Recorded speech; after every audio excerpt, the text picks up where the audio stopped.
롯데 자이언츠가 공격의 선봉장인 황성빈과 윤동희를 앞세워 시범 경기 두 번째 승리를 챙겼다. 테이블 세터 1, 2번 타자 조합을 두고 김태형 감독의 행복한 고민이 시작됐다. 롯데는 지난 11일 부산 사직구장에서 열린 2025 K리그 LG 트윈스와의 시범 경기에서 3-2로 짜릿한 승리를 거뒀다.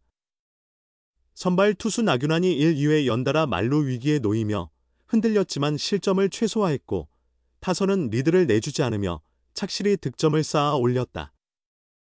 8, 9일 기아 타이거즈와의 2연전에서 1승 1무를 기록했던 롯데는 11일 LG전에서 젊은 투수진이 무너지며 2-8로 패배했으나 이날 서력전을 펼치며 시범 경기 2승, 1무 1패째를 챙겼다. 11일 LG전 승리는 테이블 세터로 나선 황성빈과 윤동희가 주도했다. 1회 말 첫 타석에 들어선 황성빈은 투수 임창규를 상대로 3루 사이 깊은 곳으로 타구를 보낸 뒤 특유의 빠른 발로 내야 안타를 만들었다. 이어 등장한 윤동희는 임창규의 바깥쪽, 우타자 기준, 포심 페스트볼, 직구를 밀어쳐 우전 안타로 연결했다. 황성빈은 3루까지 진루. 이어 정훈이 좌전 안타로 황성빈을 홈으로 불러들이며 선취점을 올렸다. 1-1이던 3회에서도 두 선수는 점수를 합작했다. 선두 타자로 나온 황성빈이 임창규를 상대로 우전 안타를 치며 출루했고 윤동의 타석 초구에 2루 도루까지 성공했다. 이후 윤동희는 볼카운트 2볼 2스트라이크에서 체인지업을 공략해 균형이 무너진 상태에서도 왼쪽 외야로 타구를 보내 안타를 만들었다. 덕분에 황성빈은 무난히 홈을 밟았다. 이 두 선수 덕에 롯데는 7회까지 2-2로 팽팽한 승부를 이어갈 수 있었으며 8회 손호영의 희생플라이로 잡은 리드를 마무리 투수 김원중이 지켜내면서 3-2로 승리했다. 황성빈은 지난 시즌 타율 0.320 출루율 0.375를 기록했다. 시즌 초반주로 교체 출전하면서 규정 타석을 채우지 못했으나 51개의 도루를 기록하며 해당 부문 리그 3위에 올랐다. 김태형 감독은 올 시즌 그를 1번 타자 중견수로 기용할 계획이다. 황성빈은 시범 경기 4경기에서 타율 0.500, 12타수 6안타를 기록하며 좋은 타격감을 유지하고 있다. 롯데의 간판 타자로 자리 잡은 윤동희는 아직 고정된 타순이 없다. 지난 시즌 주로 테이블 세터 역할을 맡았으나 스프링 캠프 연습 경기에서는 선발 출전한 모든 경기에서 5번 타자 우익수로 나섰다. 시범 경기에서는 4경기 모두 2번 타자 우익수로 선발 출전했다.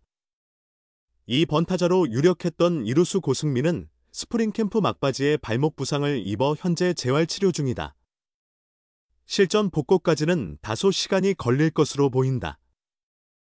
김태형 감독은 당분간 윤동희를 2번 타자로 기용하고 5번에는 나승엽을 배치했다. 윤동희는 이미 어떤 타순에서도 제 몫을 해낼 수 있는 선수로 성장했다. 고승민이 복귀의 전력이 완전체가 되면 김태형 감독이 어떤 결정을 내릴지 주목된다. 롯데 외야진에 약간의 변화가 생겼다. 선수 구성은 동일하지만 포지션이 바뀌었다. 핵심은 우익수 윤동희이며 목표는 추가 진루 방지다. 김태형 감독은 9일 사직구장에서 열린 2025 K리그 시범경기 기아전을 앞두고 올해는 외야 수비를 작년과 다르게 운영할 것이다. 윤동희를 우익수로 주로 기용할 계획이라고 밝혔다. 그는 이어 지난 시즌 1루 주자가 3루까지 가는 경우가 너무 많았다. 레이에스가 우익수에서 실책을 범하는 일이 있었다. 윤동희는 어깨가 좋아 우익수에 적합하다. 레이에스는 좌익수를 맡고 중견수는 황성빈이 빠른 발을 활용할 수 있도록 배치할 것이라고 덧붙였다. 2024 시즌에도 외야진은 윤동희, 황성빈, 빅터 레이에스로 구성됐다. 다만 포지션 변화가 있었다. 황성빈이 중견수로 나섰다가 좌익수로 이동했고 윤동희가 중견수를 맡았으며 레이에스는 우익수로 출전했다. 그러나 수비 효율은 기대만큼 좋지 않았다. 레이에스는 실책이 몇 차례 나왔고 공식적인 에러는 아니지만 깔끔한 처리에 실패한 장면도 있었다. 그러다 보니 1루 주자가 있을 때 우전 안타가 나오면 3루까지 쉽게 진루하는 상황이 반복됐다. 하지만 우익수 윤동희는 다르다. 수비가 안정적이며 어깨도 강하다. 1루 주자가 2루를 넘어 3루까지 가는 것이 쉽지 않다. 한 베이스를 줄이면 투수와 야수진의 부담이 줄어들 수밖에 없다. 김태형 감독은 윤동희는 어깨가 좋고 땅볼 타구 처리도 능숙하다. 포구 후 송구 자세 또한 안정적이다. 전체적인 상황을 고려했을 때 좌익수 레이에스, 중견수 황성빈, 우익수 윤동희가 최적의 조합이라고 설명했다. 윤동희는 롯데 야수진의 핵심 선수다. 고승민, 나승엽, 황성빈, 손호영과 함께 윤고은아, 황손으로 불린다. 지난 시즌 141경기에 출전해 타율 0.293, 14홈런, 85타점, 5패스, 출루율 장타율 0.829를 기록하며 커리어 하이 시즌을 보냈다. 2025 시즌에도 좋은 활약이 필요하다. 여기에 수비에서도 안정감을 더해야 한다. 황성빈은 넓은 수비 범위를 자랑하지만 다소 불안한 면이 있다. 윤동희가 우익수에서 든든하게 자리를 지켜준다면 롯데는 더욱 강한 팀이 될 것이다. 타석에서의 집중력이 수비에서는 나오지 않아. 마왕 황성빈이 더욱 깊이 있는 시즌 1을 준비 중이다.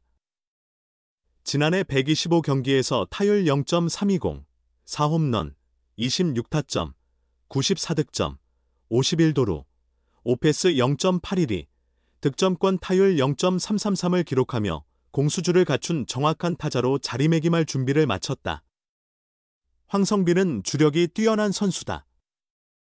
그는 수비와 주루에서 이 강점을 최대한 활용한다. 하지만 단순히 빠르다고 다 해결되는 것은 아니다. 대만 타이난 아시아 태평양 국제야구 훈련센터에서 지난 19일 이하 한국 시각 만난 황성빈은 나는 운이 좋은 편이라고 말했다. 돌아온 롯데맨 조원우 수석 코치가 황성빈의 수비에 디테일을 더하고 있다. 캠프 기간 동안 조 코치는 황성빈에게 타석에서는 집중력이 좋은데 수비에서는 그 집중력이 나오지 않는다라고 지적했다. 줄력과 타격에 대해서는 거침없이 조언을 했지만 수비에 관한 부분에서는 말을 아꼈다. 황성빈은 맞는 말이라 반박할 게 없었다. 첫발 스타트에 대해 강하게 말씀해 주셨다. 대만에서 3경기를 치르면서 수비에 더 집중하려고 한다. 스타트에 특히 신경을 쓰고 있다. 혹시라도 내가 느슨하게 스타트를 끊으면 즉시 피드백을 해주신다라고 설명했다. 빠른 발을 가진 황성빈은 외야 타구에 대한 스타트가 조금 늦어도 이를 속도로 만회할 수 있다. 하지만 진정한 수비수는 미리 낮고 지점을 예측해 그 자리에 먼저 가 있어야 한다. 또한 다음 플레이를 예측하고 미리 준비하는 능력도 중요하다. 조 코치는 황성빈이 이 부분에서 아직 부족하다고 판단했다. 젊은 선수인 만큼 지금부터 올바른 수비 습관을 들이는 것이 중요하다고 여긴 것이다. 황성빈은 항상 집중하라고 하신다. 아직 많은 경기를 치르진 않았지만 스스로도 자신감이 붙었다. 계속 집중력을 유지하는 게 중요하다. 수비에서 발전한 부분이 있어서 조원우 코치님께 감사드린다라고 말했다. 타격에서는 이문 코치의 도움을 많이 받았다. 지난 1월 제주도에서 개인 훈련을 할 때 조언을 받았다고 한다.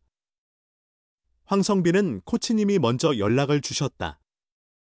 어떤 방식으로 준비했는지, 루틴이 바뀐 부분은 없는지 물어보셨다. 강하게 밀어붙여 주시는 분이라 감사드린다라고 전했다. 올해 황성빈은 출루율 3할 8푼을 목표로 김민재, 벤치코치와 소원권 내기를 했다. 동시에 수비에서도 세밀함을 더해가고 있다. 작년 상승시킨 타율을 유지하면서 어떻게든 팀에 더 기여하고자 하는 그의 자세가 긍정적이다.